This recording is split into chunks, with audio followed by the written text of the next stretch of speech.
Bismillahirrahmanirrahim. Assalamualaikum warahmatullahi taala wabarakatuh. Salam bahagia, salam pencerahan, salam pertemuan untuk saudara-saudara yang berkesempatan bersama dengan saya.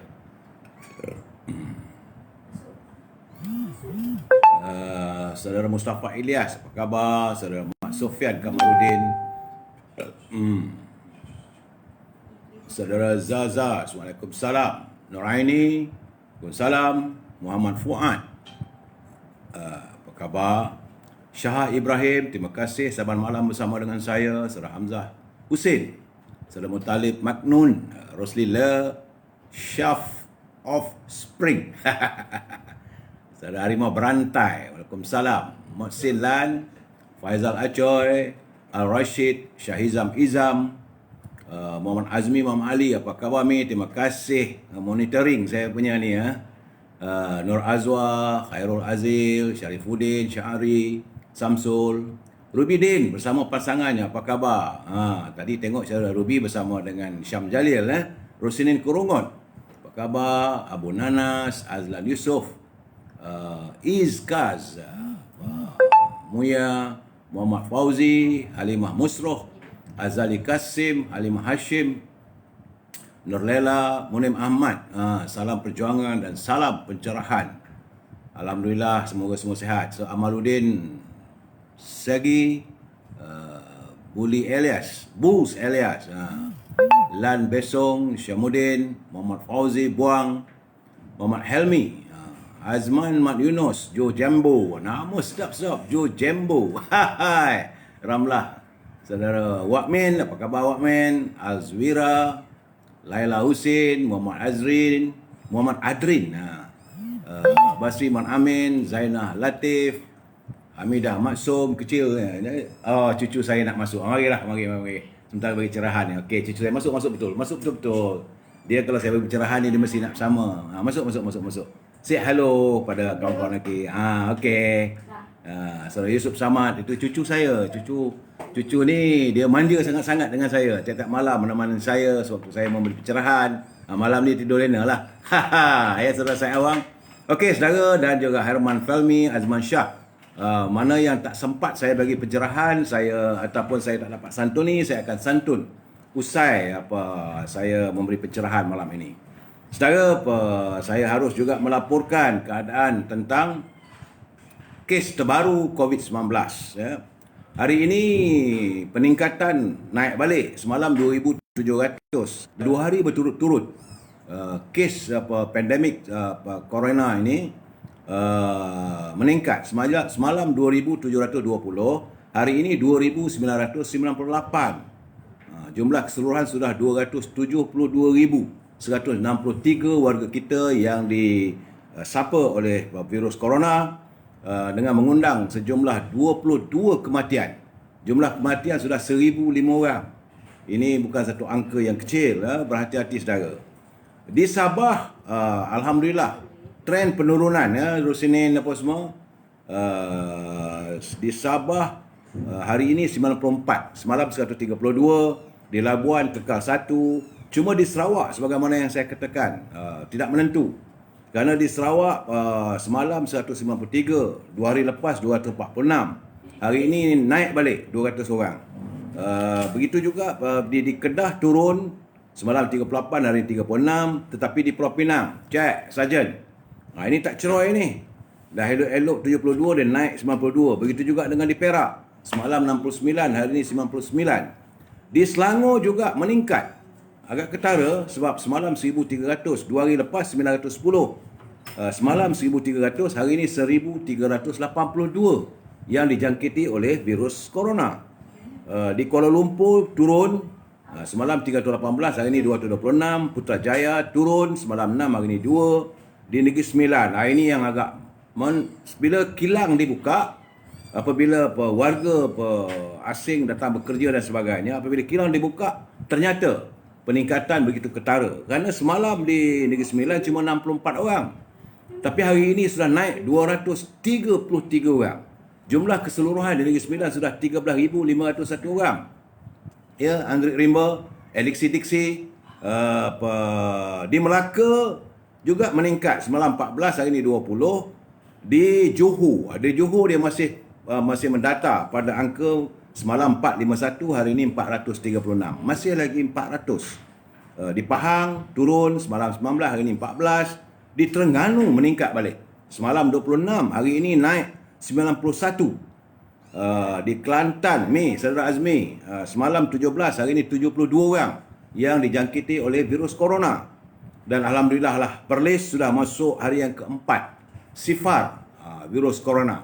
Itu adalah gambaran virus corona yang dihadapi oleh warga kita. Cuma bila saya melihat kenyataan Menteri Sains dan Teknologi, Saudara Khairi Jamaluddin, dia kata bahawa kerajaan sekali lagi memberi jaminan bahawa vaksin COVID-19 yang akan diberi dalam program imunisasi COVID-19 kebangsaan adalah selamat, katanya. Jadi menurut beliau, ianya bertepatan dengan polisi kerajaan yang menjamin keselamatan vaksin yang diluluskan oleh bahagian regulatori farmasi negara NPRA. Menurutnya sebabkan itu Perdana Menteri Tan Sri Muhyiddin sendiri menawarkan diri menjadi antara yang pertama untuk disuntik. Jadi untuk itu katanya rakyat tidak boleh pilih vaksin dan individu hanya akan dimaklumkan lokasi, tarikh dan masa untuk temu janji disuntik oleh Kementerian Kesihatan. Artinya tak boleh nak pilih vaksin jenis apa. Cuma bila dia menyatakan begitu, saya agak merasa hairan. Hairannya kerana bila kerajaan mengatakan selamat, tetapi ada pula sebelum disuntik ada disediakan borang. Borang ini perlu ditandatangani oleh penerima vaksin ataupun waris. Sekiranya vaksin yang dijamin 99% itu boleh mengakibatkan alahan. Ini persoalannya, untuk apa kerajaan yang berbelanja berbila membeli vaksin tetapi tiada jaminan. Artinya tiada jaminan kesan sampingan. Yang ini agak menimbulkan persoalan kepada saya. Bagaimanapun kita berlapang dada sajalah bahawa pimpinan kerajaan berusaha untuk menguruskan ataupun memutuskan jaringan virus corona. Cuma bila ada surat pengesahan sama ada oleh waris ataupun orang yang melakukan vaksinasi ini, dia terpaksa menandatangani.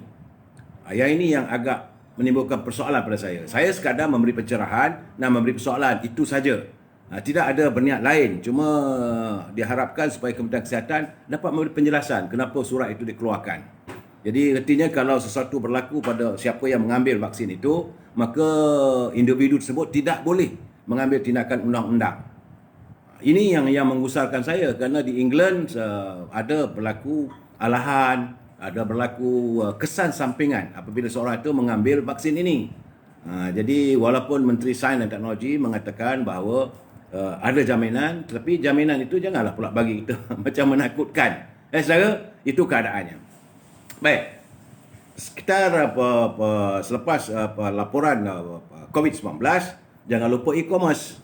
E-commerce, ada orang bertanya dengan saya berapa rate dan sebagainya. Saya kata berhubunglah dengan Azhar di 0113304141. Matlamat saya tidak lain tak bukan adalah untuk membantu sama kita berniaga. Saya mewawarkan produk saudara dan juga mewawarkan produk saya, iaitu kalau dengan Azhar tidak lain tak bukan adalah rendang tok dan juga bahulu berdal serta kudap-kudapan pelbagai keripik. Begitu juga dengan Siti Fareha.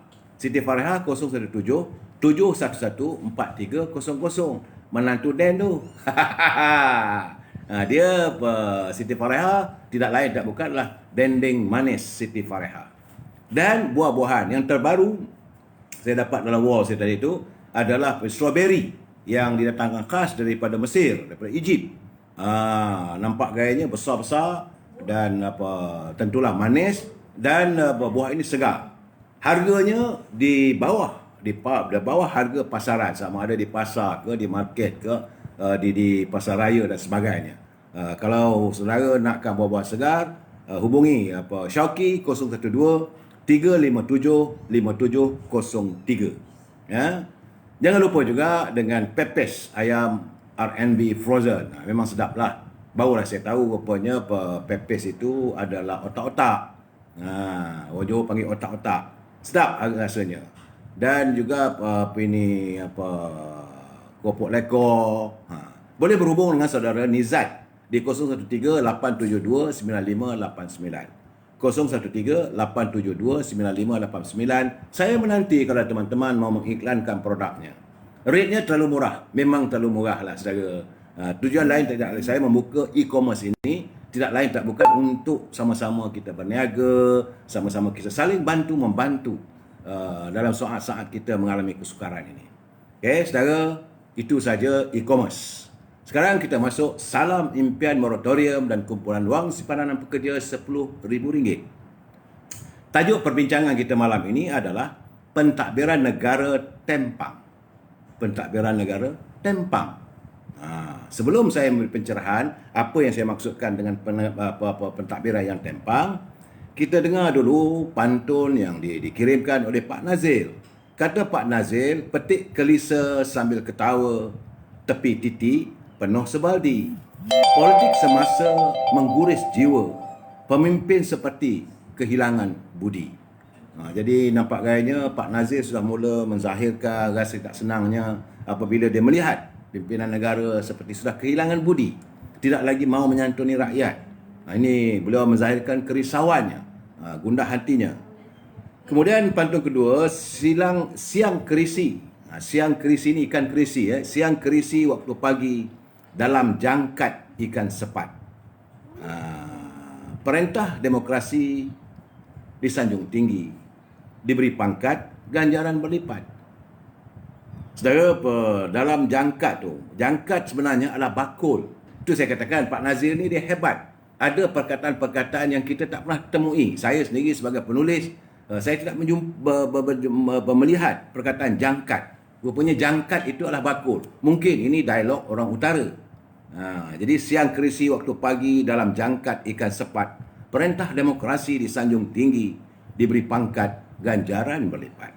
Itulah tadi pantun dari Pak Nazir. Saya harus menyantuni juga tentang kebajikan rakyat perlu didahului dan rakyat perlu disantuni. Apa yang saya wawarkan saban malam tidak lain tak bukan adalah sistem moratorium yang masih lagi tiada dengar khabar berita, tiada pengesahan. Hari ini hari Rabu dan hari ini sudah 17 bulan. Sudah lebih sebulan kita mengalami perintah kawalan terhad, perintah ini darurat.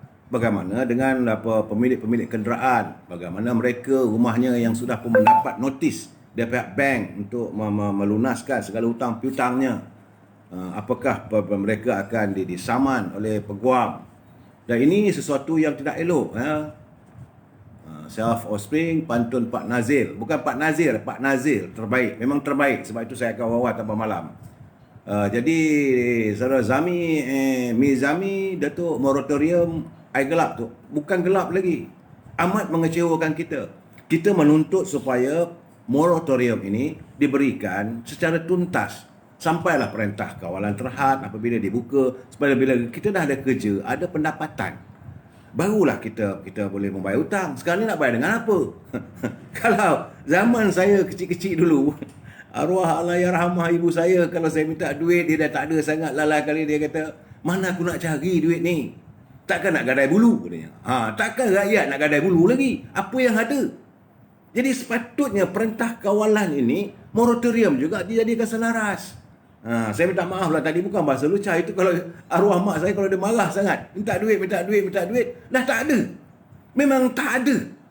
Ya saudara Zubir Bakar. Salam dari P69 Parit Perak. Apa khabar yuk? Kita ni sekarang ni dah kaban tebin dah sekarang ni. Itu keadaannya. So itu berhubung dengan moratorium. Begitu juga dengan kawalan harga barangan di pasaran. Semakin tidak dilihat, tidak terkawal lah. Segalanya dah boleh dikatakan sempang peranang. Sekejap naik, sekejap turun. Naik pula tu tak turun-turun. Kadang-kadang sayur tu ada yang harga bayam saya dapat sekarang dah ada yang RM2, ada yang RM1, ada yang RM3. Tak ada kawalan. Sedangkan kita ada Kementerian Perdagangan Dalam Negeri dan Hak Ehwal Pengguna. Pengguna tidak disantuni oleh pimpinan. Jadi sebab itu harga barangan tak ada. Dan saya paling takut sebenarnya apabila stok makanan. Sebab bila tadi saya pergi sekejap, berhenti singgah sekejap dulu dekat supermarket 99 tu, di belakang kaunter belakang tu banyak saya nampak beras. Ada kepelbagaian jenis. Adanya jenis mogul lah, jenis apa beras wangi, beras, banyak beras. Tapi hari ini kaunter beras sudah tinggal satu kaunter. Saya tengok, saya kata astagfirullahalazim, janganlah kita akan menghadapi masalah ketiadaan beras. Ini keadaannya. Saya rasa Menteri tidur. Dia bukan tidur lagi dah. Kita pun tak tahu nak buat macam mana. Menteri dia buat pekat keluli lah telinganya, langsung tak ada pendengar langsung.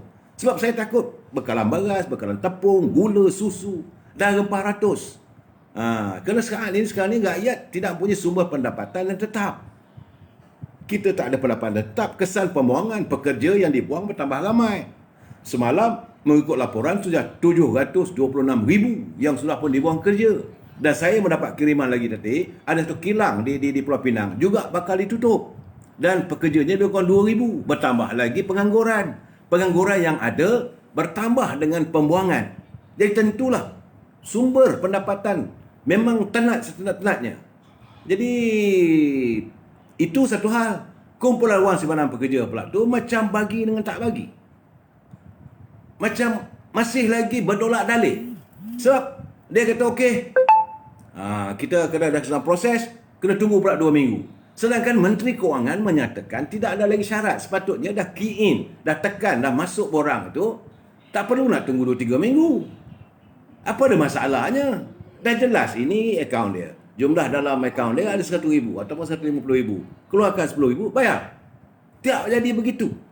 Sebab itu, menurut Ketua Pergerakan Pemuda UMNO, setelah 5 hari, dan setelah 2 minggu dia membuka kaunter ataupun talian hotline, terdapat 5 isu utama yang dibangkit oleh rakyat mengenai Aissinar, kumpulan wang simpanan pekerja tanpa syarat.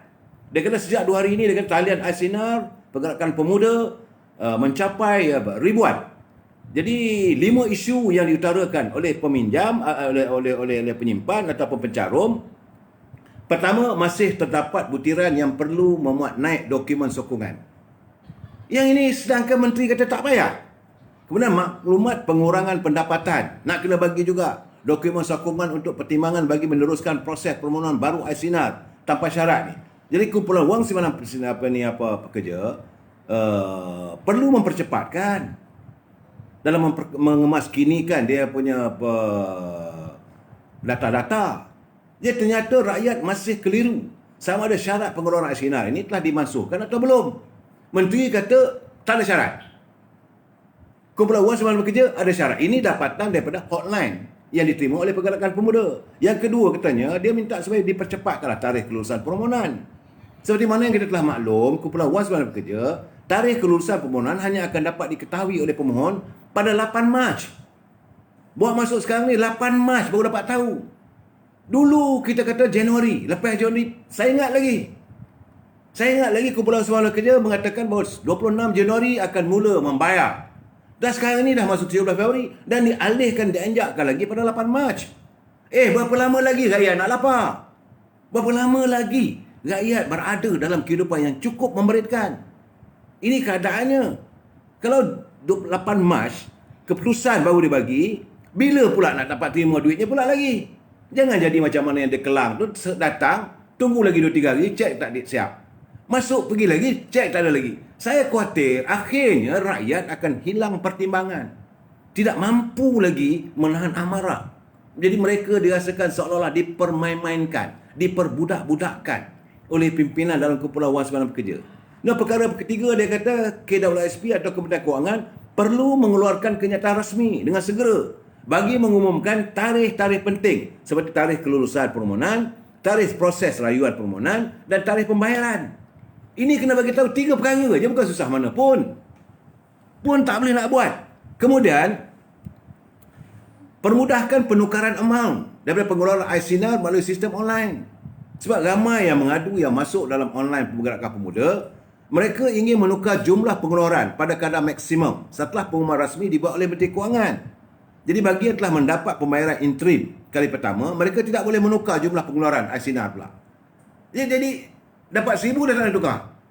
Sedangkan simpanan dalam caruman mereka lebih daripada 100,000. Dalam situasi pandemik COVID-19 ini, mereka perlu buat temu janji pula tu.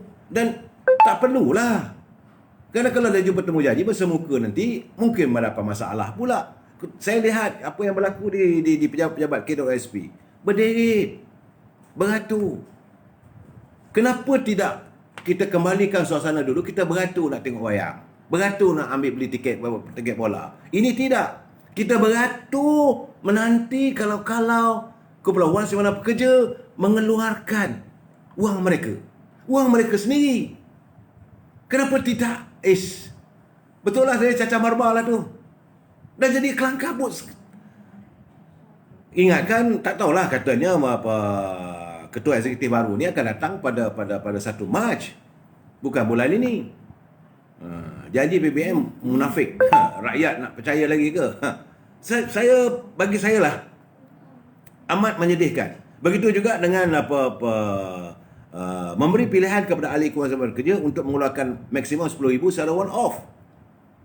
Kita minta 10,000 one off. Bukannya bagi 5,000, 2,000, pada tunggu lagi. Tak tahu bila. Tak tahu bila.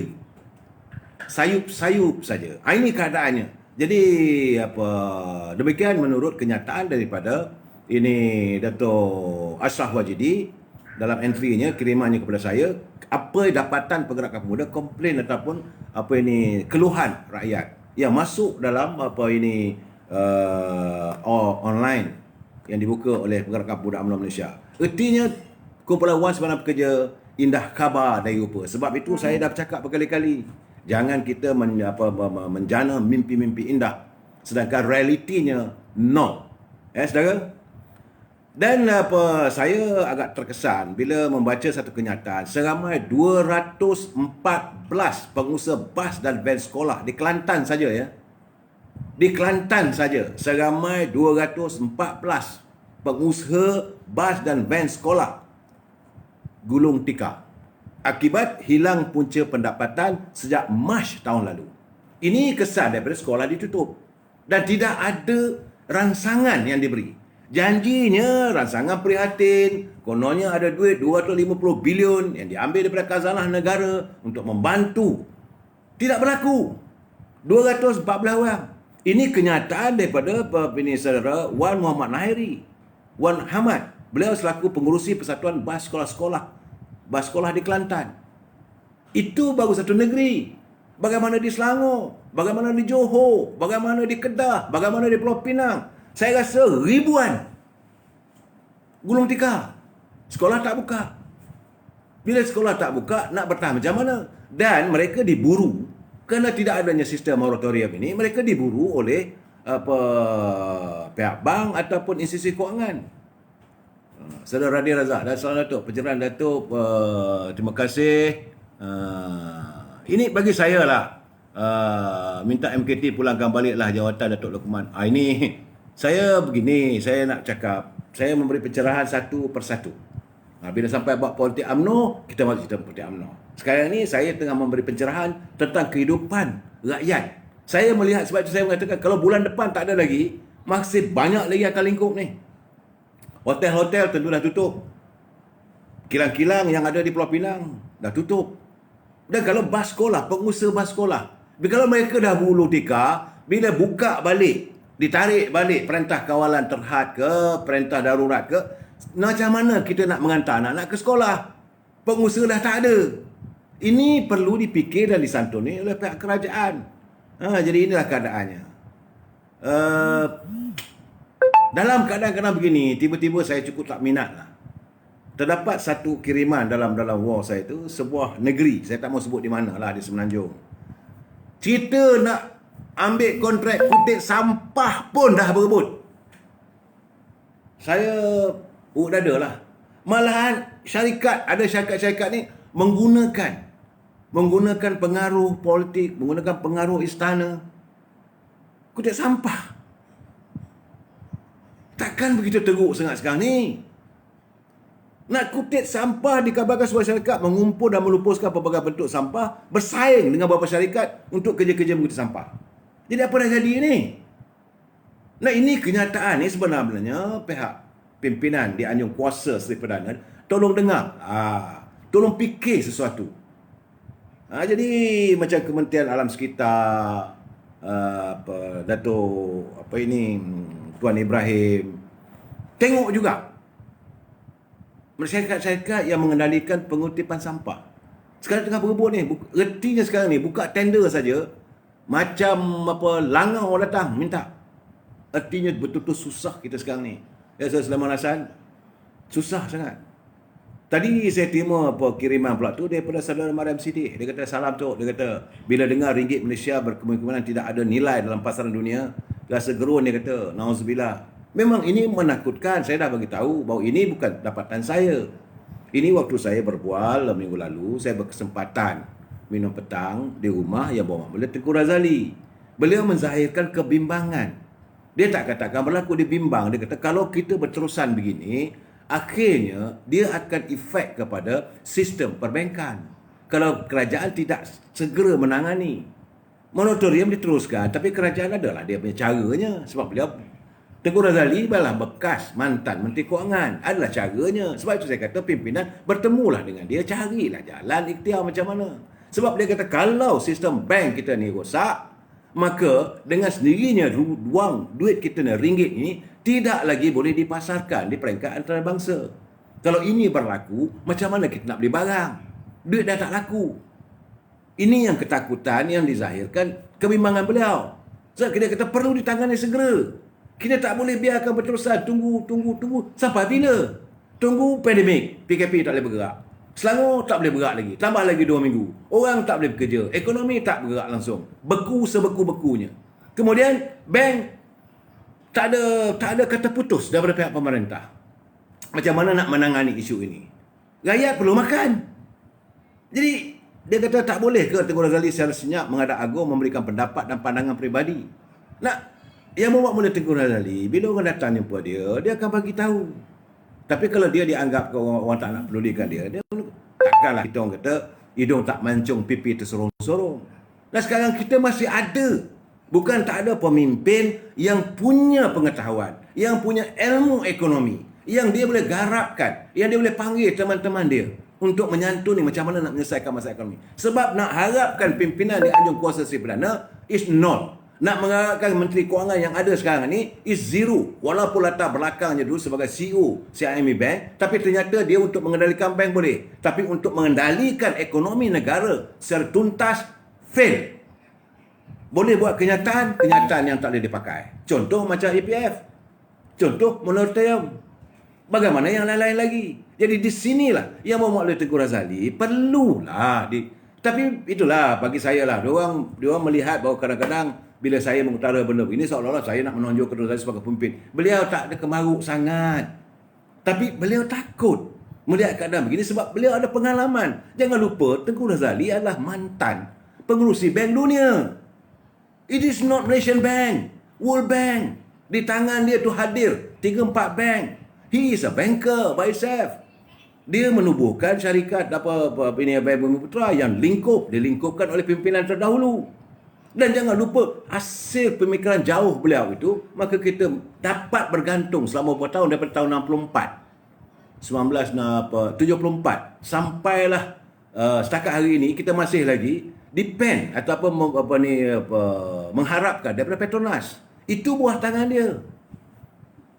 Dan acuan itu, tetapi bila dirombak tentang perjalanan Petronas, itu yang kita sakit sekarang. Dan beliau perlu dibawa balik. Tapi masalah terpulang pada rakyat lah. Sebab itu sekarang ni, saya melihat, kalaulah Tan Sri Muhyiddin buka saja parlimen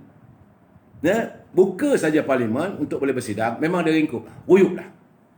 Ini tak boleh nak kata apa. Sebab kalau apa yang dinyatakan oleh Dr. Mahathir, kenyataannya secara terbuka dan tadi dalam wawancaranya secara live, saya melihat bahawa keadaan tak boleh nak diselamatkan. Orang kata kalau kita nak ambil air dari dalam perigi, timba dah dekat bawah, tali dah putus. Ini keadaan negara kita sekarang ni. Very serious. Sebab kita jangan lupa bahawa hutang kita sekarang ni dah 1.3 triliun. Bukan main-main. Bukan saya kata. Kalau saya ni, saya cuma dapatan saja. Kalau ini keadaannya macam mana kita ni? Kalau okey, umpama saudara duduk di rumah, pendapatan tak ada, pinjam daripada kedai, berhutang kat kedai, ambil barang dapur.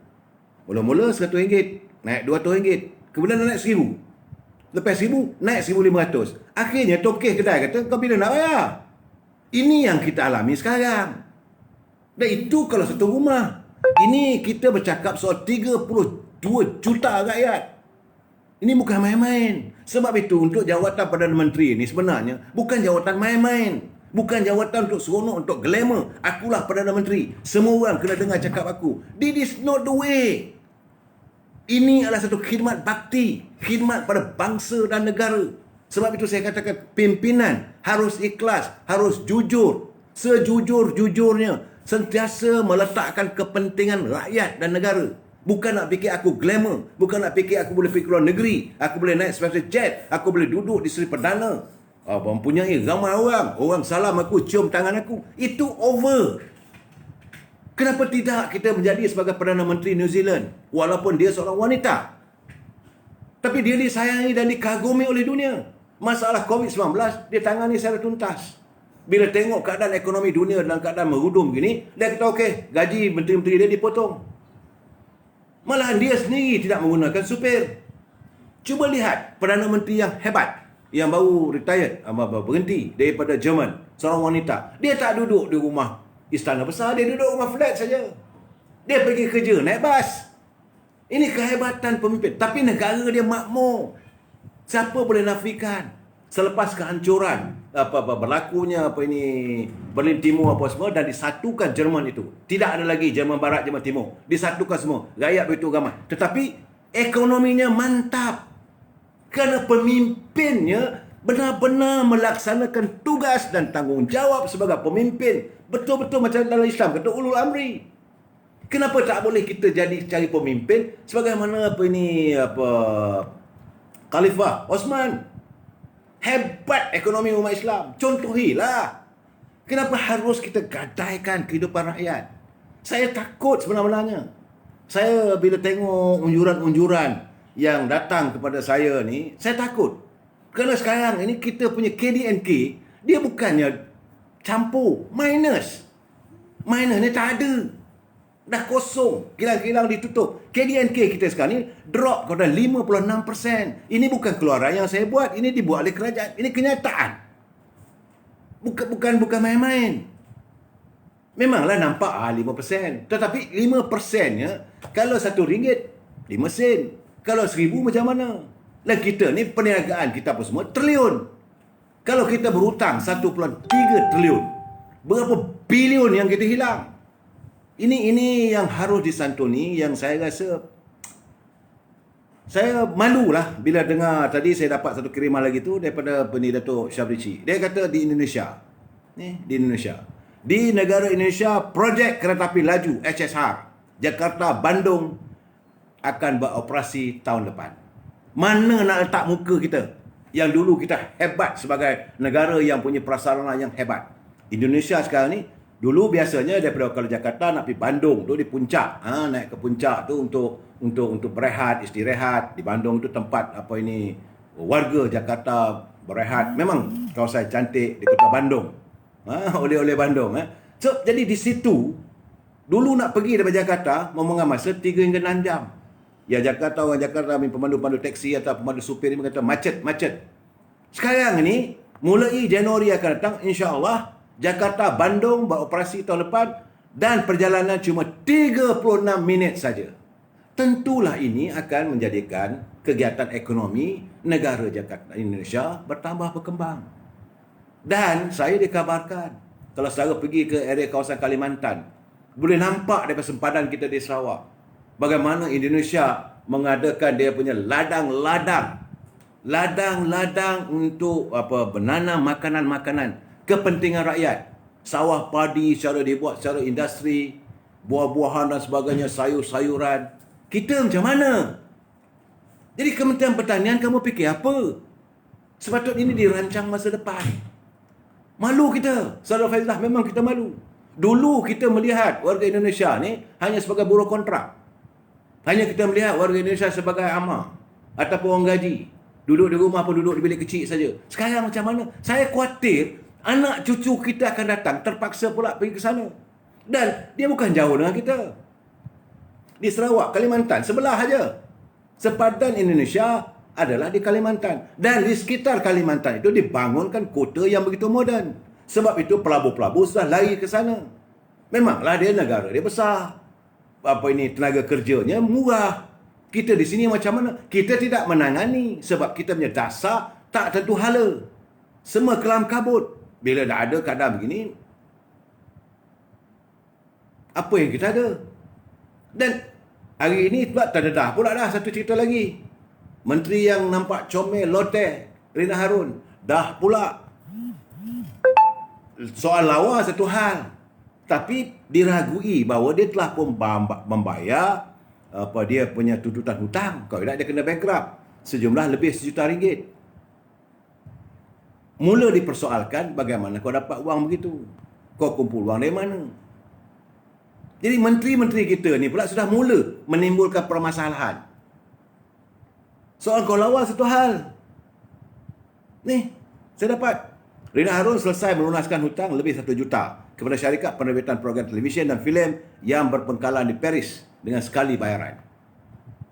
Saya kata, alamak, banyaknya duit makcik ni. Sedangkan gaji dia, pendapatannya sepenuhnya lebih kurang 1, berapa juta je tengok tadi. Lebih kurang 1.340 juta saja. Dengan gaji bulanannya apa semua. Datang dari mana? Takkanlah makcik lawa pun nak terjebak dalam kegiatan yang tak begitu baik. Dan ini keadaan kita. Sebab di Indonesia tidak ada lagi. Kerana Amin Rais dengan slogannya waktu mereka menjatuhkan Soeharto, KKN. Tidak ada lagi korupsi, kronisme, nepotisme. Tidak ada korupsi. Akan dijadikan upaya sampai tuntas, sampai sifar. Sekarang ni dalam menurun korupsi. Kronisme, macam saya katakan, anak kepada Presiden Jokowi sendiri jual goreng pisang. Kalau kamu mau cari hidup kamu, buat sendiri. Nepotisme. Okey, saudara, itu gambaran yang saya beri pencerahan malam ini. Now, saya nak masuk dalam bab yang paling tidak menyenangkan kita. Iaitu bagaimana legislatif ataupun parlimen ataupun Dewan Undang Negeri sudah pun dikatakan telah dimandulkan ataupun dikendirikan oleh pimpinan. Ini bukan saya kata. Ini kenyataan daripada surat Yang Berhormat Datuk Seri Azalina Osman, Timbalan Speaker yang di-Ketua Dewan Rakyat. Ini amat menggemparkan kita. Sebab dia kata apabila dia mengatakan situasi hari ini, bidang legislatif bagai dimandulkan atau dikendirikan. Jadi artinya Parlimen serta Dewan Undangan Negeri yang sepatutnya menjadi penimbang tara, penimbang aras kepimpinan negara dalam sistem pembagian kuasa tidak lagi berfungsi. This is very serious allegations. Keadaan ini adalah satu suasana yang cukup serius yang perlu kita fikirkan bersama. Kerana surat dia yang dihantar kepada peguam negara berhubung pergantungan keseluruhan fungsi emasculation Dewan Rakyat, walaupun pada awalnya dia kata speaker menyatakan di bawah darurat jawatankuasa tetap Dewan masih boleh berfungsi. Namun selepas itu seluruh fungsi Dewan Rakyat tergantung. Yang ada hanyalah allowance ahli parlimen dan kerja-kerja mereka di peringkat akar umbi. Ini serius. Kalau ini keadaannya, macam mana pelabur nak datang? Artinya sistem imbang tu tak. Kita mengamalkan all this while, selama-lama ini kita mengamalkan sistem pembahagian kuasa. Eksekutif, legislatif, judiciary. Ini sampai malam saya bagi tahu. Eksekutif tak boleh campur sesuatu yang berhubung dengan legislatif, iaitu parlimen, Dewan Undangan Negeri. Kemudian legislatif juga, eksekutif juga tak boleh mencampuri judiciary, badan kehakiman. Tapi kalau eksekutif sudah boleh mengarahkan agar parlimen ini tergantung, dimandulkan ataupun dikendirikan, ini satu pencabulan yang cukup serius. Amat serius. Kerana Wujudnya parlimen adalah untuk membuat undang-undang. Sebab itu, bila kita pergi mana pun, bila kata you sebagai apa, ahli parlimen atau senator, anda adalah the lawmaker. Anda adalah orang yang menggubal undang-undang. Itu di peringkat parlimen, di peringkat persekutuan. Di peringkat Dewan Undangan Negeri, anda membuat enactment. Enactment tanah, enactment. Sekarang ni dah tak ada. Jadi dalam surat dia kepada Peguam Negara, berhubung dengan keseluruhan fungsi ini dalam keadaan tergantung. Jadi dia kata Peguam Negara semua tahu sebab Peguam Negara ini abang kepada speaker. Tentulah speaker takkan tulis surat pada abang dia. Ini masalah kita juga. Satu hal lagi, pemilihan seseorang itu adanya kronisme, adanya nepotisme. Adik jadi speaker Dewan Rakyat, abang jadi Peguam Negara.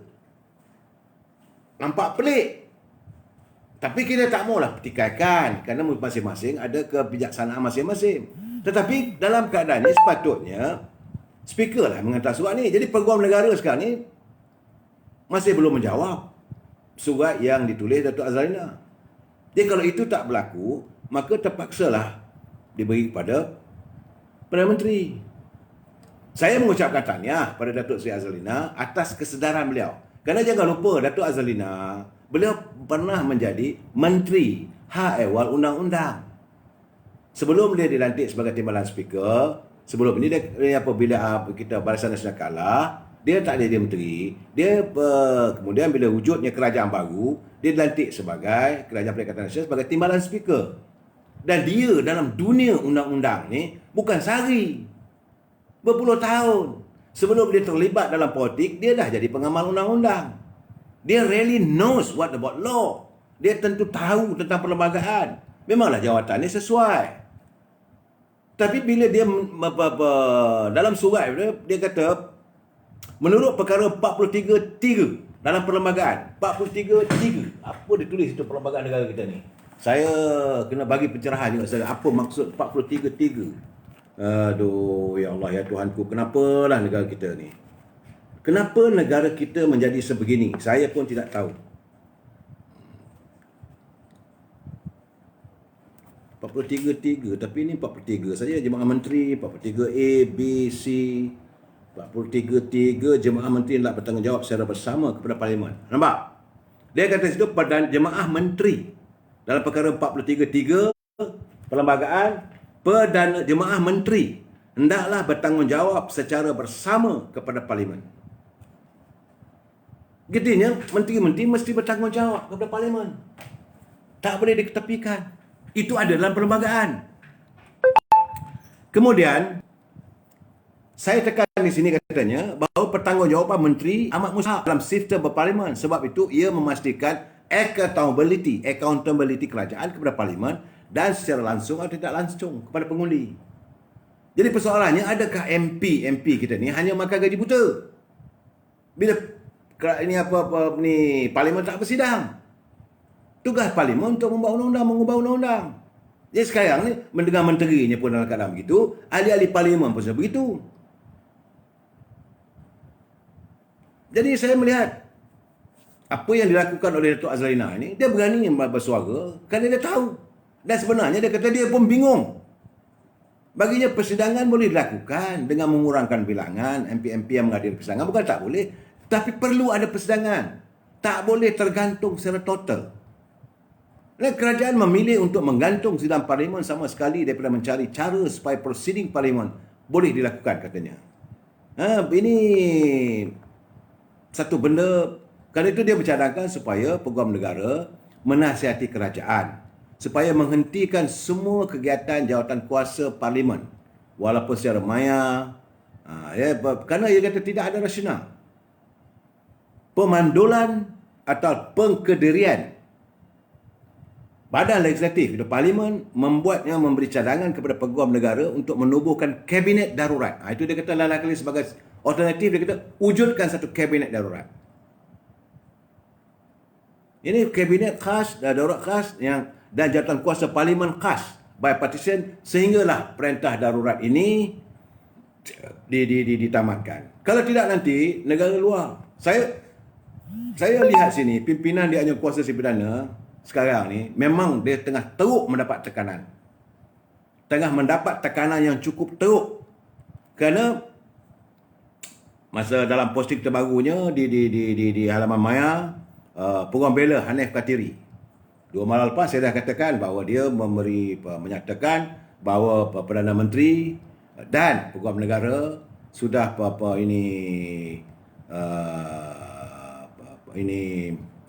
sudah menggunakan memberi gambaran yang tak betul pada Perdana Agung.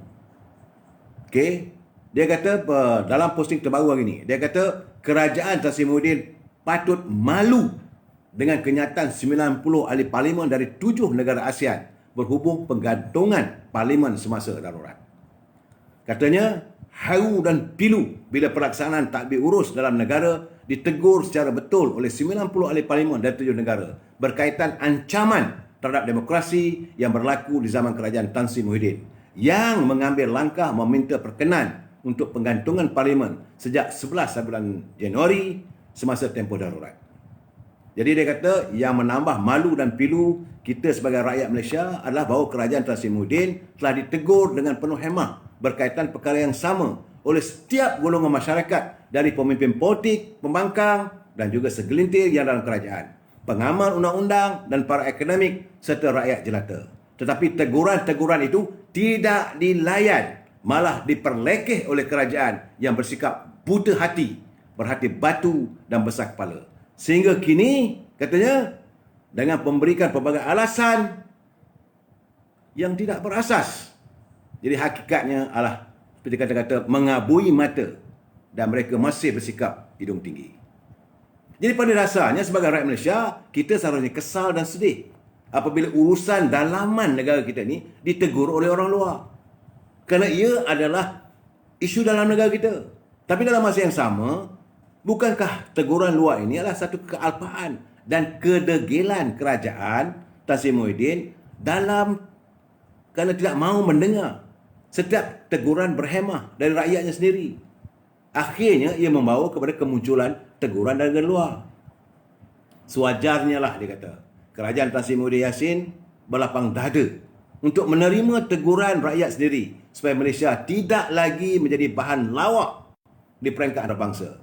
Sehingga kan rakyat kita ni semuanya terpaksa menanggung malu akibat perbuatan tidak bertanggungjawab kerajaan pimpinan Tan Sri Muhyiddin yang mementingkan kedudukan kuasa sendiri. Sebab itu dia kata, beranikan dan benar demi agama negara tercinta.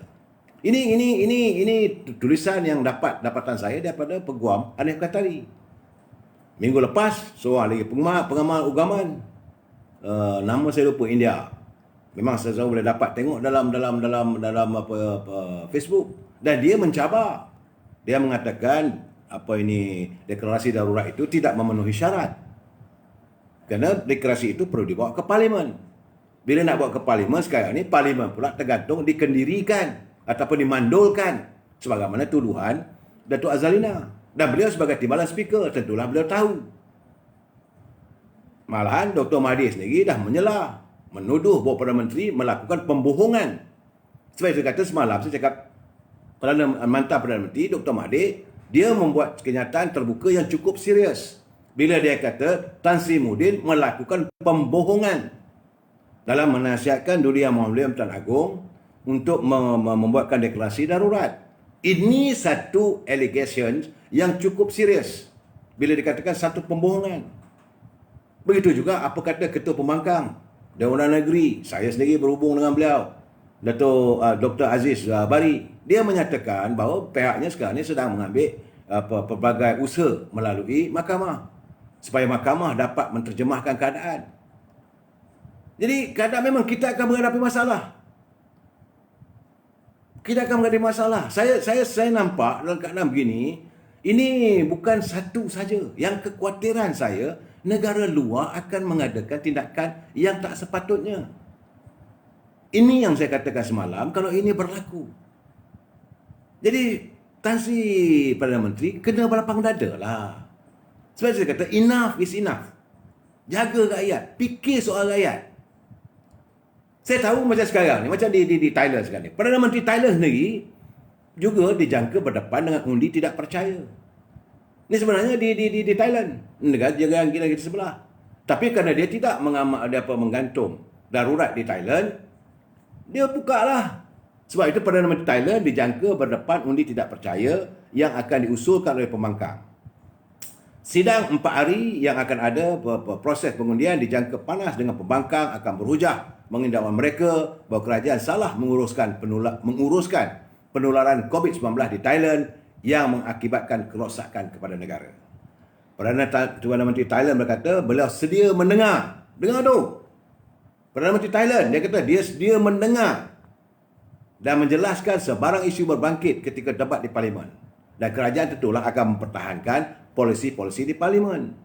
Itu kisah negara jiran kita. Sebab kata orang, nah, lain padang, lain belalang.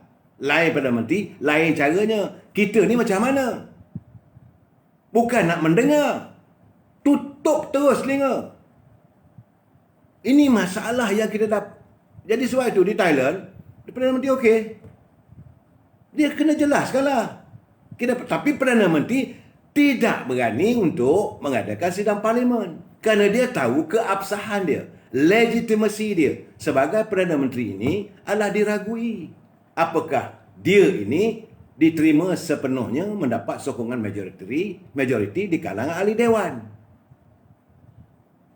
Ini saudara kena lihat. Saya bagi saya pandangan saya sebab tu malam ini memanglah agak membosankan perbicaraan saya kerana berhubung dengan soal undang-undang. Saya bukan pakar undang-undang tapi dapatan saya, pengertian saya, bacaan saya dan saya buat comparison. Apa yang berlaku di Myanmar, apa berlaku di Thailand, apa berlaku di Indonesia, apa berlaku negara kita, apa berlaku di Singapura. Dan bila ahli-ahli Parlimen Singapura sendiri, saya jangan lupa ya, Singapura ni dia macam watchdog. Kita tahu Singapura ni dia punya kiblatnya ke mana.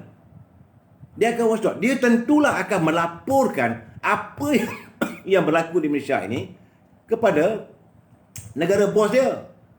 Negara bos Singapura dia adalah Amerika. Jika ini berlaku, macam mana pula kita dengan Amerika? Dan hari ini Biden, Presiden Amerika, dia mahu mengutamakan prinsip demokrasi. Kerana dia menghadapi masalah apabila waktu dia dengan Trump. Sehingga berlaku ada impeachment pun di Kongresnya. Bila Singapura membuat laporan ke Amerika, apa nak jadi pada kita? Kerana Amerika ni dia tak ada nak jatuh hukuman saja. Ini keadaan yang kita akan hadapi. Sebab apabila ahli-ahli Parlimen Singapura juga terlibat dalam menghantar memorandum, mereka menandatangani memorandum yang dihantar kepada Duli Yang Mahmulia Tuan Agong yang dihantar kepada Perdana Menteri. Kalau Perdana Menteri tak jawab, kalau Perdana Menteri buat pekak badak saja, benda ni tentulah takkanlah Agong kita nak jawab. Tentulah Perdana Menteri akan jawab. Jadi kalau tidak disantuni persoalan yang mereka bangkitkan, tentu mereka kecil hati dan mereka akan membuat aduan bahawa Malaysia sudah pun menodai demokrasi. Ini ketakutan saya. Kekhawatiran saya. Mungkin orang kata, ini kecil saja. Ini bukan soal kecil. Bila kita berhadapan dengan dunia luar. Sebab itu, bila Tan Sri menghadap pergi ke Indonesia, kata Allah saya tak tahu, katanya dipendekkan dia punya lawatan. Saya rasa mungkin benda ni diperbincangkan, tapi bila dia bincangkan soal Myanmar, orang ketawa. Kita nak pelecehkan Myanmar. Tentera junta mengambil alih dengan darurat. Sedangkan kita di sini macam mana? Itu pandangan daripada negara Indonesia. Bagaimana dengan Filipina? Duterte ni kasar orangnya. Perdana Menteri Filipina, dia bukan boleh tolerate dengan benda-benda yang bukan-bukan. Dia tegas. Dan apabila ahli-ahli Parlimen Filipina, semua ini akan dibincangkan dalam Parlimen. Dan saya yakin, dalam perbahasan berhubung dengan usul undi tidak percaya yang akan dibawa oleh ahli Parlimen di Thailand nanti, tentulah Malaysia juga akan disebut. Tentulah Malaysia ini akan dijadikan sebagai contoh. Mana nak tak muka? Bagaimana kalau Perdana Menteri kata, no, Thailand ni tak macam Malaysia, kita lockdown, saudara boleh bebas untuk bercakap. Tapi kita bukanlah seperti negara Malaysia. Tak ke malu? Ini Menteri Luar Hisham Mudin ni buat apa ni? Ini perlu ditangani, perlu nasihat lah. Saya rasa kita ada duta-duta kita di seluruh dunia. Tolonglah dapatkan feedback. Apa perasaan, apa pandangan daripada duta-duta kita yang berada di luar negara. Saya rasa mungkin duta-duta kita pun rasa malu. Kita mempunyai kedutaan di seluruh dunia. Dan seluruh wakil dunia juga ada di Malaysia. Tentulah duta-duta ini juga akan menghantar perkembangan yang berlaku di Malaysia kepada negara masing-masing. Kalau tidak begitu, takkanlah mereka boleh sanggup mengadakan satu deklarasi ataupun membuat protes bahawa mengatakan bahawa Malaysia ini sedang seolah mau membunuh demokrasi. Kalau ini dilihat begitu, tentulah yang sengsaranya rakyat. Kenapakah pimpinan mahu menjadikan rakyat itu sengsara? Kenapa tidak berlapang dada? Jangan lupa, waktu Tan Sri mengangkat sumpah sebagai Perdana Menteri, wabillahi wa ta'ala, pertama-tama sekali, beliau bersumpah untuk menjunjung perlembagaan. Of course, dia akan menyimpan segala rahsia dan menjaga negara. Menjaga negara dan rakyat. Itu sumpah yang dilafazkan.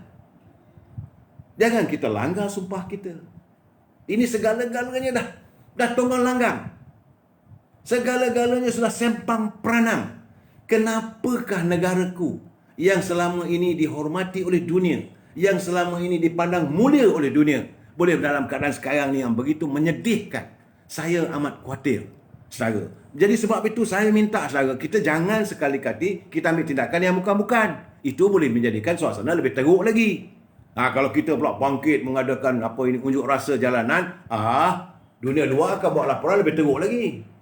Jangan. Marilah kita tak ada lain tak bukan, kita ada Allah SWT.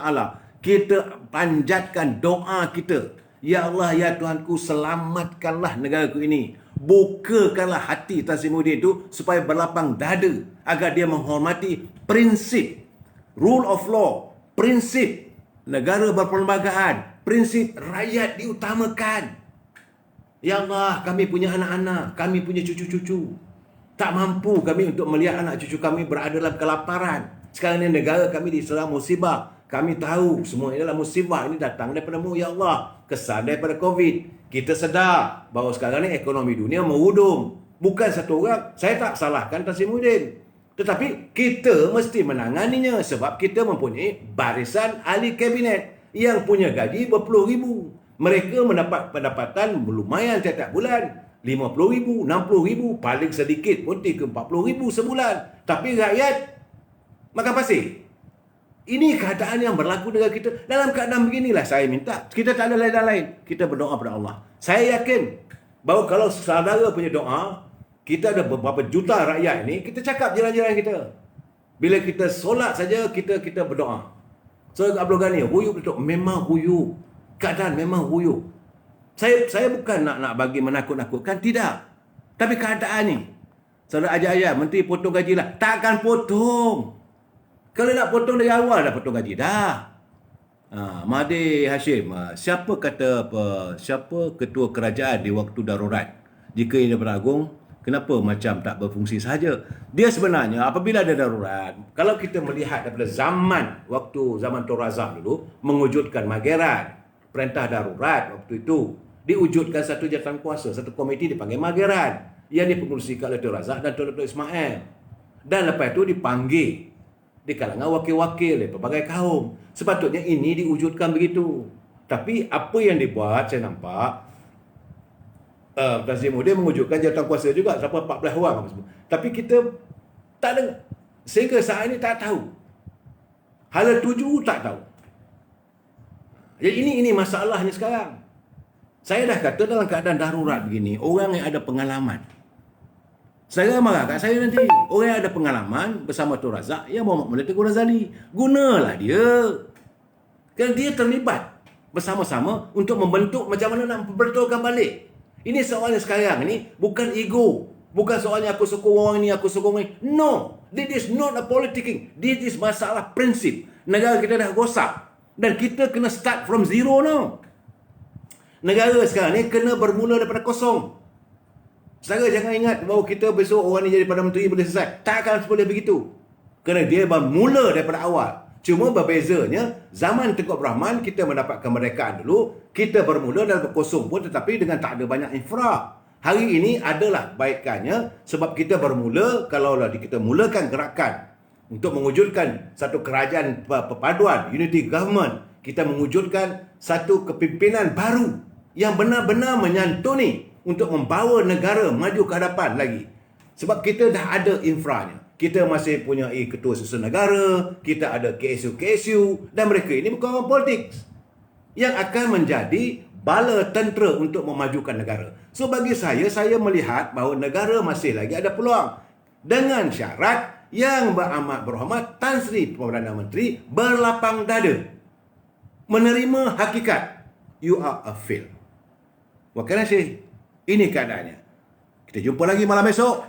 Saya beri pencerahan yang lain. Wabillahi taufiq wal hidayah. Assalamualaikum warahmatullahi taala wabarakatuh dan selamat malam.